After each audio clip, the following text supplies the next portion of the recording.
Can't we talk about this? No. Adventure Game Geek, solving riddles great and small. Adventure Game Geek, adventure games, he loves them all. Every day is a new quest, exploring north, south, east to west. Point and click to find the answers that we seek. Adventure Game Geek. Hello again, fellow adventurers. So back in September of last year, I reviewed The Black Mirror, and in that review I said, but we'll find out much more about that in the sequel, so stay tuned. Well, whether you've been tuned in since then or just joined us, here is the continuation of the Black Mirror saga. I decided it would be best to look at both the second and third games together, as they're really two parts of one great chapter in the history of the Gordon family. It's been 12 years since the events of the last game, which ended with Samuel Gordon. Okay, hang on a sec. I should warn you that this review will contain spoilers, so if you're not into that, just walk away and you will be spoiler free. Just walk away and you will be spared the spoilers. Just walk away, and there will be an end to the horror. In Black Mirror 2, the setting has been moved across the pond from England to the seaside town of Biddeford, Maine. We play as Darren Michaels, an angsty young man working in a photo store. Put that board outside in front of the store. Get on with it! While following his sleazy boss's orders, he meets a young lady called Angelina. Romance is in the salty Maine air as Darren and Angelina get to know each other better, and before long she poses for him in a private photo shoot. I thought maybe like this. Or like this. Or like this. Misfortune strikes though when Darren's mother collapses and is taken to the hospital. The mirror! Don't go through the mirror. I wonder if she's talking about the Black Mirror. But no, this is another time and place, and Darren doesn't have any connection with the Gordon family, right? Well, I did warn you about spoilers, but I'm not about to give the whole game away, so let's just say there's something not quite right here. Darren is a likable character we can identify with, though he has a rather unexpected taste in movies.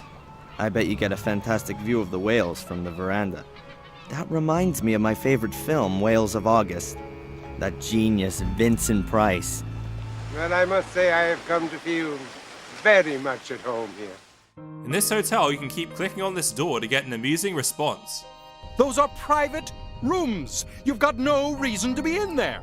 I don't know myself. It's as if someone is forcing me to try it again and again. Although this first part of the game sets the scene well, before long I was yearning to move on and find out what all this has to do with the Black Mirror story.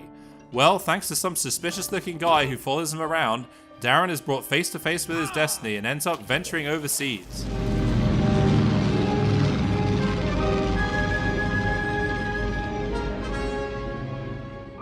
Here is where things really get interesting as we get to revisit the old town of Willow Creek, though things have changed since Samuel Gordon was around.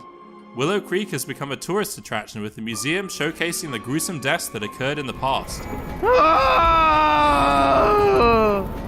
And the building that was once the Asprey Sanatorium has been turned into a hotel. Darren is obviously not impressed with this shameless exploitation of events. I'd rather chop my hand off than buy this plastic crap from China and speed up global warming and the demise of mankind. Despite his disdain though, the light-up Soul Key replica does come in handy when exploring dark underground passages. Darren's search to find answers about his past leads him to take on the members of a secret cult, who attempt to trap him and take him down, but he just gets right back up again. Our adventure also takes us to the estate of Lady Eleanor in Wales. In Evil Dead, I thought these stagheads were funny.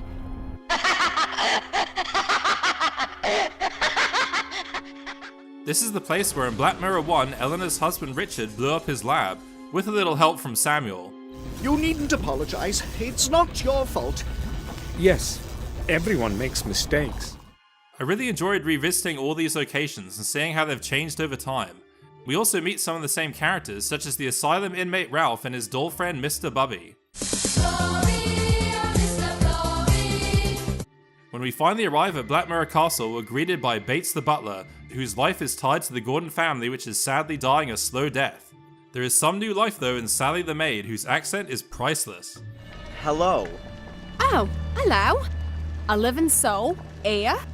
In his exploration of the castle, Darren finds his way into a room with an ominous-looking mirror.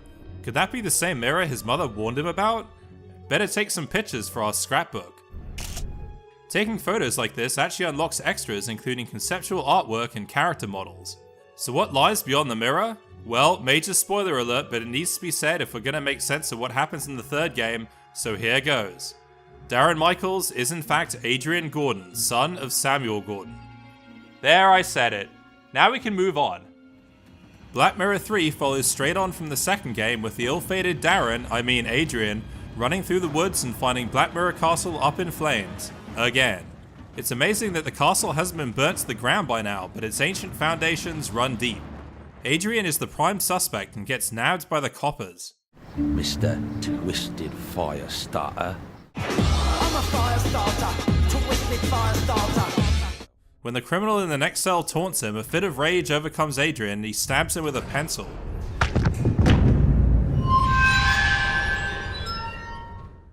Well, you've heard the saying, the pen is mightier than the sword, but mightier still is the pencil. Ah! See? There you go. It turns out that this is all in Adrian's head and is a sign that the evil spirit of Mordred is slowly taking him over. I hope you only want to cut up veggies with that. Adrian's transformation adds a new level of psychological depth to the game, and it's also entertaining to watch him go all Mordred on people. How long do you think you can hold out against me? You, have a nice life.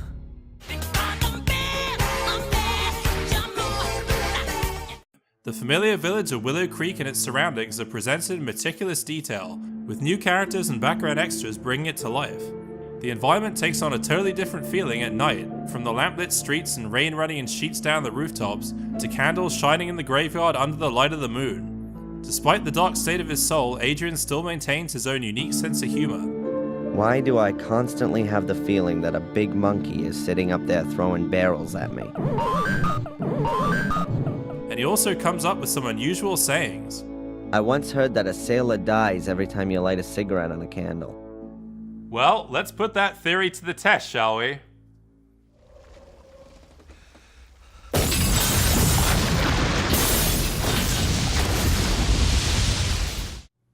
Whoops. As usual, the story plays out through the copious amounts of dialogue. Hello, Father. Welcome back, Adrian. Amen. There are several ways to die in the game, and danger can lurk just around the corner.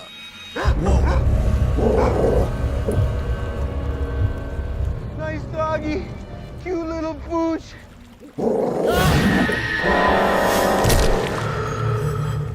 If only Adrian had a gun like Samuel did in the first game, he could just shoot those dogs point blank.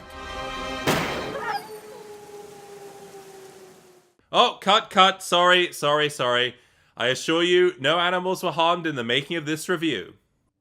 As in Black Mirror 2, there are plenty of extras to find, but instead of taking photos to unlock them, you need to watch out for the ravens hiding in the background. Some of these are quite difficult to see, especially here, where it's pretty much invisible except when it flaps its wings.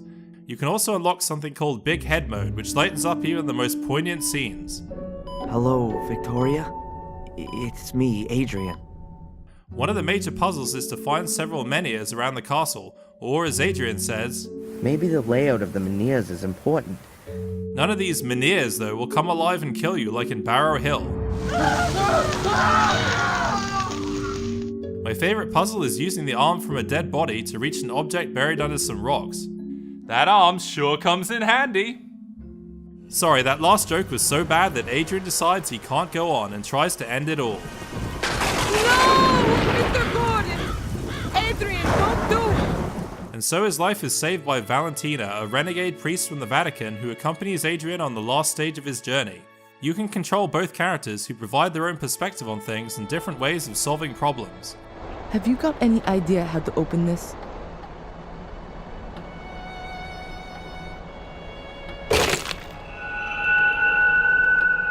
I really don't want to give the ending away, but let's just say it involves putting together Mordred's skeleton, which shouldn't be too difficult if you paid attention in biology class, or if you remember the skeleton dance from Monkey Island 2.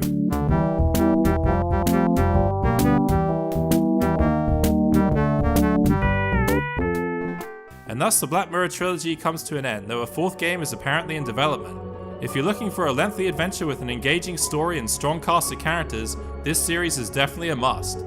You'll experience all the trials and tribulations of the Gordon family, and maybe even get to dance the night away with some ghostly druids. Thank you, fellow adventurers, for watching. It's been almost a year since the start of making these reviews, and there's plenty more adventures to go on, so feel free to like, comment, and subscribe, and let me know how I'm doing. Cheers, everyone!